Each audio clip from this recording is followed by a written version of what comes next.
හොඳයි යාළුවනේ අද අපි මේ ඇවිල්ලා ඉන්නේ සෝමේ මාමලගේ ගෙදරට. එයා පරය හදන්න අරගෙන මම හිතන්නේ මේ වෙනකොට අවුරුදු 40ක් 50ක් විතර වගේ වෙනවා. අපිට ගොඩාක් අලුතෙන් තරවි හදන ඕගොල්ලන්ට අත්දැකීම් ගොඩාක් ගන්න පුළුවන් පුද්ගලෙක්. ඉතින් මේ තියෙන්නේ සෝමේ මාමලගේ ගේ. අපි ගිහිල්ලා බලමු විස්තර ටික.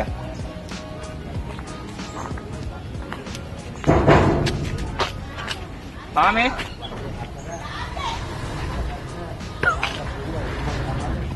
යාළු රැඩ්නේ ඇතුලෙන් කැඩුවට කමන්නේ. මේ ඉන්නේ අපේ සෝමේ මාමා.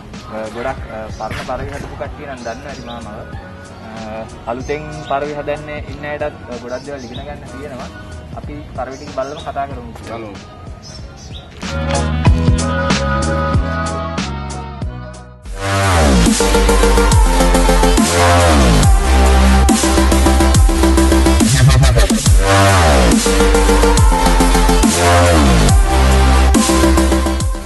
ඔයාලා Facebook link එකකින් නම් අපේ මේ වීඩියෝස් බලන්නේ ඔයාලට අපව subscribe කරන්න බැරි වෙන්න පුළුවන්.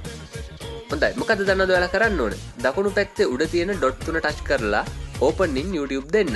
එතකොට ඔයාලට අපව subscribe කරන්න පුළුවන්.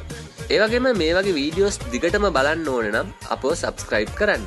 bell icon එක click කරන්න, share කරන්න, like කරන්න, comments කරන්න. හොඳයි අපි යමු ඊළඟ වීඩියෝ එකට. මේ තියෙන්නේ සෝමේ මාමාගේ පරවි කූඩු. කූඩු මං හිතන්නේ දැන්ටත් තියෙනවා කිහිපයක්ම. ගොඩක් පරණ පරවියොත් ඉන්නවා.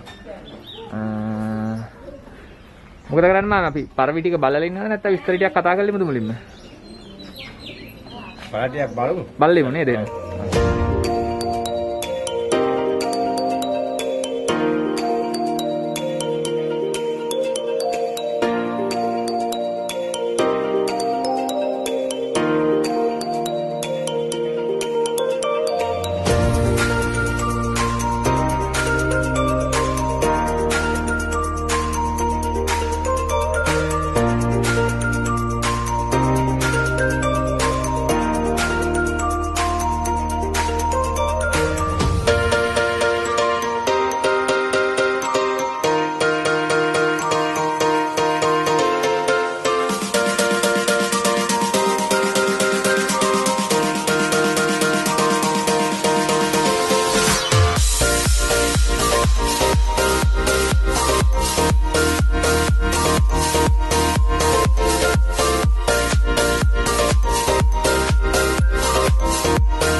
මට මුලින්ම කියන්න මාමා පරවිය හදන්න පටන් ගත්තේ කොයි කාලේ වගේද? අවුරුදු 8 විතර කන්දි. අවුරුදු 8 විතර ඉඳලා. 8 යනවා පොඩි ස්කෝලේ යනවා. ඒ කාලේ ඉඳලම අපේ අයියාගේ යාළුවෙක් හිටියා. එයා ඉතින් ඉස්කෝලේ පොඩි ඇත් එක්ක ආදේ කරලා හිටියා. ඒකවත් හිටියා පරයි. එයාගේ පර ජූඩ කරගෙන ආවා. ඒක ඉතින් හැදුවා අපේ තාත්තගෙත් හිටියා පරයි. අයියාත් හැදුවා පරයි. ඉතින් ටිකට මේ හදාගෙන ඊට පස්සේ හිතේ පස්සේ අපි තමයි ලොකුවටම ඌරුව ගාලා මෙලක් වැඩි ලොකුයි පරයි 800ක් විතර හිටියා. ඒ කියන්නේ මේ මුලින්ම පරය හදන්න පටන් ගත්තේ 1900 කීයේ වගේද? 60 ඔයාලා උගලක් කියලා ඉතින් 53 ඉපදුනා 53 ඉඳලා 60 ගණන් වල 60 ගණන් වල ඒ 60 ගණන් වල ඉඳන් දැන් මේ 2020 මේකම පරවි හදනවා. ටිකටම හදනවා. ඒ කියන්නේ දැන් අපි කරේ නැහැ ටිකටම ඒ මුලින් හදාගෙන අපි දැකලා නැති පරවි වංශ පරණ පරවි වර්ග ගොඩාක් මාමලා ඉඳලා දැකලා. ඔව් දැන් මේ පන්සම මොකුත් නැහැ නේද? ඉතල හිටියා හැම වංශයක්ම මේ හැම වංශයක්ම මාගාවට තියෙනවා. දැන් ඔය සිල්වර් වංශ ඔය නෑ දැන් ඒක හිටියා. කීරන් එකක් හිටියා තාර වංශයක් හිටියා. එතකොට තාර්සින් කලබුලි මේ වංශ නෑ නේද? ඒ පරයි වංශ හැම වංශයක්ම මාගාව මා හිටිය කොහොමත් මේ එළවනවා පරයි 30ක් 40ක් එළවනවා. පැය 10 12 ඉන්නවා. උදේට 6ට දාපුවාම බයිනකොට මාර 6 වෙනවා තියෙන්නේ. බයිනකොට. පැය 10 12 වගේ උඩ ඉන්න කරවි ඒ කාලේ හිටියනේ. ඒක ඉතර හිටියනේ ඒ වගේ පරයි.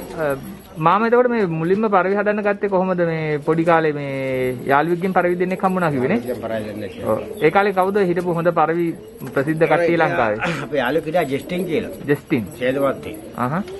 මිනිහා මලා දැන් එමිනේ පුතා ඉන්න පුතා පරයි හදනවා දැන්. මේ ඇයි තමයි ඉස්සෙල්ලාම ගෙනා චොකලට් කුඩලකුයි තාර කිරිල්ලේ. ආ. ඒලා තමයි ඉස්සෙල්ලාම හදන්න ගත්තේ. ඊට පස්සේ ගොඩක් පරවි වර්ග හැදුවා. ඉතින් දිගටම හැදුවා පරයෙන් මෙන් ගැල්ලේ යාළුවන්ගෙන් එම්මෙන් ගේනවා අයියාගේ යාළුවන්ගෙන් එම්මෙන් ගත්තා. මේ සල්ලි වලට ගත්තා. ඉතර පරිය 2.50යි. ඒ කාලේ හොඳ පරියක් වුණත් 2.50යි.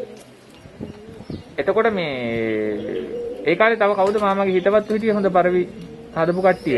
පොඩි කාලේ නම් කවුරුත් ඉස්කෝලේ ළමයි අර පොල්ල යාළුවා අර මේ හිටියා. හොඳට හිතුවත් මම ඉතින් ලොකුවට පස්සේ තමයි ඉතින් පරයි හදන කට්ටිය හුඟක්ම දන්නේ. ඔව්. කවුද? හිටියා දෙමළකොට අතුල කියලා හිටියා. මීටර මුල්ල පැත්තේ ඉන්නවා සූරි මහත්තයා කියලා හිටියා. සිරි කට්ටිය ඉතින් හැමතැනම තොල් ළඟ පැත්තේ වටේ මෙතෙන් 70 ගණන් වල වගේ තමයි හුඟක් කට්ටිය ආසය කරන්න ගත්තේ. ඔක්කොම පරයකාරව තමයි. ඒ මාමා කොහෙද ඒතර මුලින්ම පරය හැදුවේ ඒ කාලේ? එතකොට හැදුවේ ඡේදවත්තේ වෙලේවත්තේ කියන්නේ. වෙලේවත්. ඒ. මේ තමයි හිටියේ. ඒ ගම ඒ තමයි පරය හැදුවේ.